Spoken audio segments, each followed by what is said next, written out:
சின்ன தொட்டில் கட்டி அம்மா சொல்லும் ஆரிராரோ இசைதானே ஓ இசைதானே. ஆணும் பெண்ணும் கட்டில் கட்டி ஆசமிட்டு கட்டுறதும் இசைதானே ஓ இசைதானே. ஆறு மனம் யாரு இங்க அனைத்தும் அறிந்ததாரு.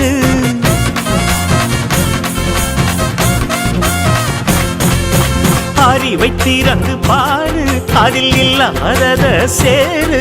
ஆனா எல்லாம் தெரிஞ்ச எல்லாம் அறிஞ்சாலே இல்லையம்மா.